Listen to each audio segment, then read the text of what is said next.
አባባ ታምራት እያንጓለለ ሄደው የነበሩ አርቲስቶች። የአባባ ታምራት የጀርባ ማንነት ሲጋለጥ። ሙላት ቀለመወርቅ ከሰሞኑ አንዱ አርቲስት መተት አሰርታብኛለች ብላለች። አንድ ሰሞን ድፍን ኢትዮጵያን ጉድ ያስባለ አንድ ጠንቋይ ነበረ። አርቲስት፣ ዘፋኝ፣ አትሌት፣ ባለሀብት፣ ባለስልጣናትም ሳይቀሩ ደጁ ድረስ እየተመላለሱ ስጦታ ሰጪዎችም ብዙ ነበሩ። አንዴ ከአላህ አንዴም ከእግዚአብሔር ነው የተላኩ እበራለሁ አድርጋለሁ ያለ ይባስም ብሎ ቤተክርስቲያንና መስጊድን ቤቱ አሰርቶ የስንቱን ሀብት በስሙ እያዞረ ብራቸውን ወርቃቸውን በራሱ ያደረገ ስንት ሴቶችን ልጅ እንድትወልዳላችሁ ካራማዬ ያዛል እያለ ስምና ዝና ያላቸውን ሳይቀሩ አብሮት እንዲተኙም አድርጓል። ስንቶቹን ልጃገረድ ሴቶችን ከኔ ጋር ግንኙነት ከፈጸማችሁ ጥሩ ትዳር ታገኛላችሁ እያለ ሴቶችን አርክሷል። ታምራት ገለታ ወይም ያኔ ይጠራበት የነበረው ስሙ አባባ ታምራት እያንጓለለ በወቅቱም ታምራት እያለ እያንጓለለ ወርቁን የታመጣኸው እያታለለ እየተባለም እስኪዘፈንለት ድረስም ይነገር ስለነበረው ጠንቋይና ከሱ ጋር ይመላለሱ የነበሩ የሱን ደጅ ጠኑ የነበሩ ዝነኛና በቅርብ ጊዜያት በዚህ ተመሳሳይ ሁኔታ ደግሞ ድምፃዊት ሙላት ቀለመወርቅም ስለገጠማት ጉዳይ መረጃም ልንሰጣችሁ ወደርን። ይህ ሲሆን ታዲያ ሐሜት ፕላስ ዩቲዩብ ቻናልን ላይክና ሰብስክራይብ እያደረጋችሁ ትንሽ አብራችን ቆዩ። ፍቅር አዲስ ነጋ ጥበብ። ፍቅር አዲስ በቦታውም ነበረች ተብለው ከተወራባቸው አንዷም ነበረች። ከአባባ ታምራት ጋር የፍቅር ግንኙነትም እንደነበራትም ይወራም ነበር። በዚህ ምክንያት ከባለቤቷ ጋርም ተፋታ እንደነበርም ይነገራል። ሳብ በለው የሐሙሱን ፈረስ ልዑል አስወደደኝ የሚሉ ነጠላ ዜማዎችም የሰራቸው ለአባባ ታምራት እያንጓለለ እንደሆነም ይነገራል። ፍቅር አዲስም በአንድ ኢንተርቪው ቃለ መጠይቅ በዚህ ጉዳይ ላይ ስትጠየቅ ጠንቋይ ቤት ብሄድ ባልሄድም ምን አገባቸው የሚል ምላሽም ሰጥታም ነበር። ትዘፍነው ለዝብ ሆኖ ሳለ በዝብ አድናቆት ከዚህ ደርሳ እንዴት እንዲህ ትላለች የሚልም አድናቂዎቿንም አስቆጥታም ነበር። ለኔ ማትገለጥ ለኔ ማትታይ ትርጉሙ አይገባኝ አንተም ማትታይ እኔ አልረዳው ዋይዳ ትላለች ፍቅር አዲስ። እኔ አልረዳው ሰው አይረዳው እልፍኝህ በሽቶ ይታጠባል አሉ ከደጅህ ጠጅ ሳር ተጎዝጉዟል አሉ ወይንህ መጣፈጡን ከሰው ሰምቻለሁ ቁረጥና አቅምሰኝ አምሮ ይመጥቻለሁ የሚሉ ስንኞች አሁንም በጥርጣሬ የሚገመቱ ሐሳብና ትችትን አዝለው ተወዳጅነትን አግኝተው የዘለቁ ሙዚቃዎችም ስንኞች ናቸው። እውነት እነዚህ ስንኞች ላልታወቀ ተፈቃሪ አሊያም ዛሬ ስላወራንባቸው ጉዳይ የተዘፈኑ ናቸው ወይ? ፍርዱን ለእናንተ ትተነዋል። መሃናለቦች ድቦ የኢትዮጵያ ታዋቂ ዘፋኝ ስትሆን ብዙ ባህላዊና ዘመናዊ የሙዚቃ ስራዎችን በማቅረብም ትታወቃለች።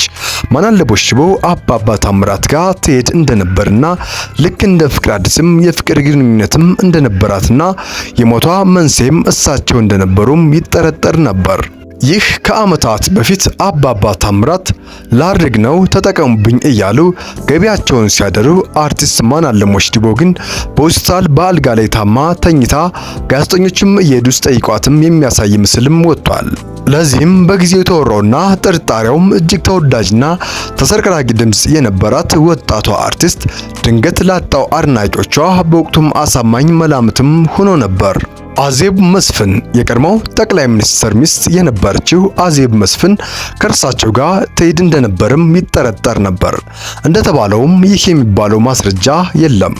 ነገር ግን ሴትየዋ የሚጠረጠረው የሀብቷ መጠንም ሽቅብ ሲምዘገዘግ ሲታይም አዜብም የአንድ ሰሞን የታምራት ሐሜተኛም ነበረች። ሌላኛው በዚህ መንደር ተርታ ተቀምጦ ያገኘነው አርቲስት ታምራት ደስታ ነው። ነፍሱን ይማረውና ተወዳጁ ታምራት ደስታ ይሄድ እንደነበርም ይወራም ነበር። ታዲያ አባባ ታምራት እያንጓለለ በግል ስሙ ታምራት ገለታ በ2001 ዓመተ ምህረት በዚህ በማጭበርበር ድርጊት ታስሮ የእድሜ ልክ ጽኑ እስራትም ተፈርዶበት አርጋለሁ ያለው ሳያርግ እበራለሁ ያለውም ሳይበር የእድሜ ልክ ጽኑ እስራትም ተፈርዶበት ንብረቱም በመንግስት እንዲወረስ ተደርጎ ታስሮ ከጥቂት ዓመታት በኋላ በምህረት ተለቆ አሁን በአዲስ አበባ የንግድ ስራ በመሰማራት ላይም ይገኛል የሚሉ መረጃዎችም ደርሰውናል። ታዲያ እነዚህ ዝነኞች ምን ጎሏቸው? ከዝና ዝና፣ ከሀብት ሀብት ኑሯቸውን ጠንቋይ ደጅ ይረግጣሉ። ይህ በሰው ዘንድ የመወደድ ፍላጎት፣ ፍቅረ ነዋይ፣ ራስን መውደድና ሰዎችን ሁሉ ወደ ጥፋት እየወሰደም ይገኛል። ታዲያ ይህ ለራሳቸው ብቻ ያሴሩት ጥሩ ነው ሳለ በተለይ በዝነኞቹ ሆኖና የሚገናው ከሰባዎቹ ወዲህ እኔ በልጥ በሚል ፉክክር ዝነኞቹ እርስ በርሳቸው ጠንቋይ ቤት እየሄዱ አሻጥር መስራት ከጀመሩም ይታወቃል። ምክንያቱ ደግሞ ከሰባዎቹ ወዲህ እነገሌ አርቲስት ዝነኛ ጠንቋይ ቤት ሄዶች ታየች እየተባለ የሚወራው ቅርብ ጊዜያትም ቃሊቲ ሽሮ ሜዳ አካባቢ የጠንቋይ ቤት በር ላይም የአርቲስቶች መኪና አቁመው ሲወርዱ ሲታዩ የሚባል ወሬም ተሰምቶም ነበር። ታዲያ ድምፃዊት ሜላት ቀለመወርቅ ምን ገጠማት? ሜላት የተናገረችው ንግግር ነበር። በድምጼ በስኬቴ ቀኑ በዚህ ሙያ ላይ ያሉ ድምጼ እንዲበላሽ ጠንቋይ ጋም ሄደው ሲያሴሩብኝም ሞክረው ነበርም ብላለች። ማን እንዳሴረባት የታወቀ ነገር ባይኖርም ነገሩ ግን እጅግ አነጋጋሪ ሆኖም ሰንብቷል። ታዲያ ዘፈን ለስጋዩ ደስታ እናዳምጠው እንጂ ለነፍስ እንደማይበጅ በየትኛውም ሃይማኖት ይሰበካል። ታዲያ ምን ጠቀም ብሎ ይሆን ሜላት ቀለመወርቅ ላይ ያሴሩባት? አሁን ላይ የምናየው የአርቲስቶች ከባል ያፈነገጠ ዘፈኖቻቸው ላይ የምናየው ያለባበስ የሚሰሩ የዘፈን ክሊፖች ትውልድን ለማጥፋት የተነሱም ይመስላል። ታዲያ ይህ ዘፈናኞችና የአርቲስቶች ከባል ማፈንገጥ የመጣው በዚህ የጠንቋይ ጣጣ ይሆን? እስኪ አስተያየታችሁን ኮሜንት ላይ አስቀምጡልኝ። እኔ የዛሬውን ቪዲዮአችን በዚህ ቋጨን።